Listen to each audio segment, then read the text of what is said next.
Bismillahirrahmanirrahim. Assalamualaikum warahmatullahi wabarakatuh. Innal hamdalillah alladzi amata wa ahya wa amarna bittaqwa wa nahana nittiba'il hawa. Asyhadu an la ilaha illallah wahdahu la syarikalah, ni'mal wakil wa ni'mal maula, wa asyhadu anna Muhammadan abduhu wa rasuluh.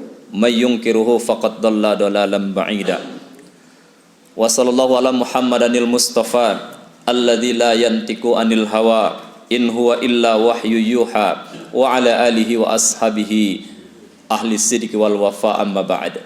Qala Allah ta'ala fil Qur'anil Karim, a'udzu billahi minasy syaithanir rajim. Bismillahirrahmanirrahim. Innallaha wa malaikatahu yusholluna 'alan nabi ya ayyuhalladzina amanu sallu alaihi wa sallimu taslima. Sadaqallahul azim. Kaum muslimin dan muslimat jemaah zuhur yang dimuliakan Allah, dalam kehidupan ini kita mengenal ada istilah untung dan rugi, ada istilah menang dan kalah. Terkait dengan hal untung dan rugi, siapapun kita tentu tidak menginginkan yang namanya kerugian. Tidak ada seorang pedagang pun yang berharap rugi dagangannya. Tidak ada seorang usahawan pun yang berharap usahanya mengalami kerugian. Begitu juga dengan kita di dalam kehidupan ini, tidaklah mengalami atau menginginkan yang namanya mengalami kerugian. Akan tetapi kaum muslimin jemaah zuhur yang dimuliakan Allah, ada beberapa orang yang dikategorikan oleh Rasulullah sebagai orang-orang yang merugi di dalam kehidupannya. Di dalam sebuah riwayat atau dalam sebuah hadis yang diriwayatkan oleh At-Tirmizi, Rasulullah sallallahu alaihi wasallam menyatakan, an Abi Hurairah radhiyallahu anhu qala Rasulullah sallallahu alaihi wasallam, raghima anfu rajulin zukirtu indahu falam yusalli alayya wa raghima anfu rajulin dakhala alaihi ramadan summa ansalakha qabla ayyughfarulah wa raghiba anfu rajulin adraka indahu abawahul kibara falam yudkhilahul jannah. Dari Abi Hurairah radhiyallahu anhu, Rasulullah sallallahu alaihi wasallam bersabda, merugilah seseorang, kata Rasulullah, yang ketika namaku disebutkan di depannya tapi dia tidak mau bersalawat kepadaku. Kaum muslimin jemaah zuhur yang dimuliakan Allah, bersalawat kepada Nabi itu sebetulnya tidak akan menambah kepada kemuliaan Rasulullah. Bersalawat kepada Nabi tidak akan menambah kepada kemuliaan beliau. Kalau kita bersalawat kepada Rasulullah, yang untung itu bukan Nabi, tapi yang mendapatkan keuntungan itu insya Allah adalah kita. Kita mendapatkan syafaat dari Rasulullah dan kita juga mendapatkan ganjaran yang besar di sisi Allah Subhanahu wa taala. Karena itu Rasulullah mengatakan, merugilah seseorang yang ketika namaku disebutkan di hadapannya tapi dia tidak bersalawat kepadaku.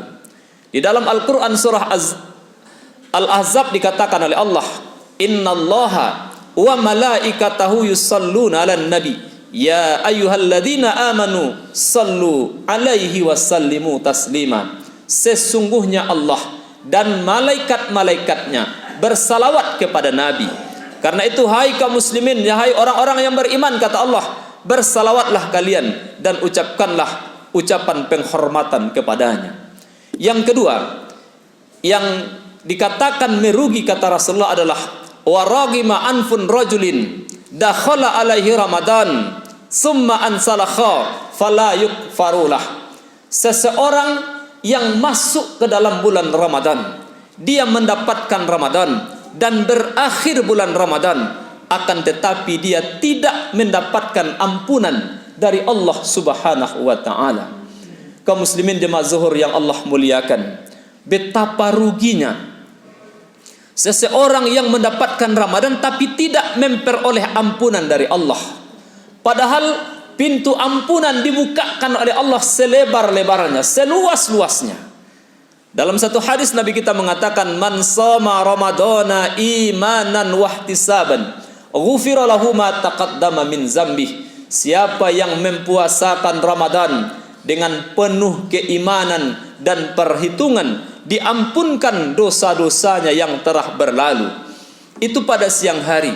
Dan pada malam hari Rasulullah mengatakan, man qama ramadhana imanan wahtisaban ghufira lahu ma taqaddama min zambih.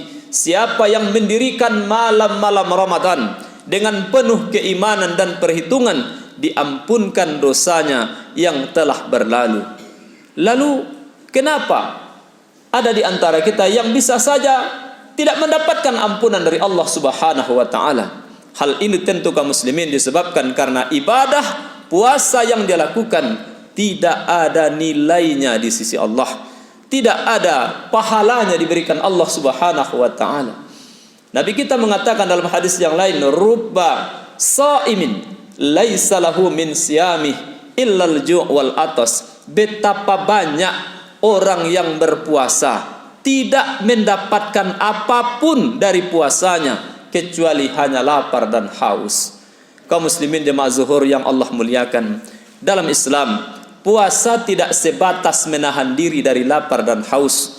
Bukan cuma menahan diri dari hubungan suami istri di siang hari, bukan cuma itu yang puasa.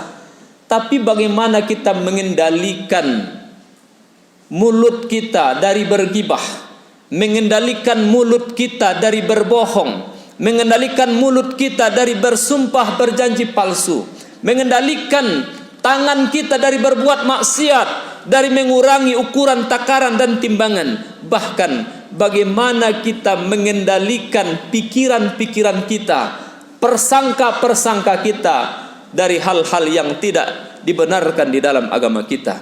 Sekali kita berbohong, maka seketika itu juga berkuranglah nilai ibadah puasa kita. Bergibah kita, bergunjing kita, maka berkurang lagi pahala ibadah kita. Makin lama makin habislah nilai ibadah kita. Sehingga itulah kata Rasulullah, betapa banyak orang yang puasa tidak mendapatkan apapun dari puasanya kecuali hanya lapar dan haus. Yang ketiga kaum muslimin jemaah zuhur yang dimuliakan Allah, orang yang merugi kata Rasulullah adalah waragima anfun rajulin adraka indahu abawahul kibara falam yudkhilahul jannah. Yakni merugilah seseorang yang ketika dia mendapati orang tuanya yang sudah lanjut usia, tapi dia tidak bisa memanfaatkan orang tuanya itu untuk masuk jalannya masuk ke dalam surga. Artinya apa kaum muslimin jemaah zuhur? Ketika ada di antara kita yang memiliki orang tua yang sudah lanjut usia, yang berada di dalam perawatan kita, maka hendaknya itu menjadi jalan bagi kita untuk mempermudah masuk ke dalam surganya Allah Subhanahu wa taala. Kita ingat Rasulullah menyampaikan, ridallah fi ridal walidain wa sukhtullah fi sukhtil walidain. Keredoan Allah itu terletak pada keredoan ibu dan bapak, dan kemurkaan Allah itu terletak pada kemurkaan ibu dan bapak.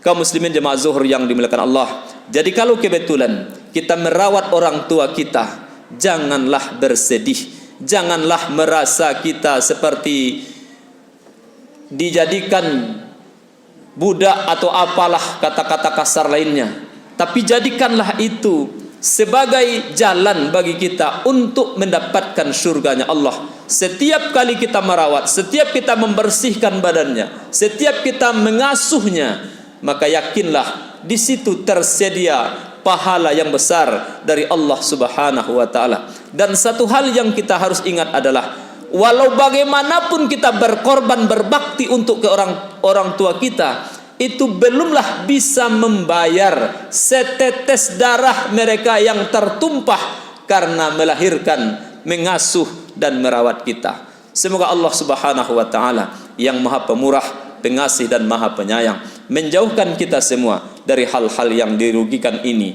Amin ya rabbal alamin. Billahi taufiq wal hidayah. Assalamualaikum warahmatullahi wabarakatuh.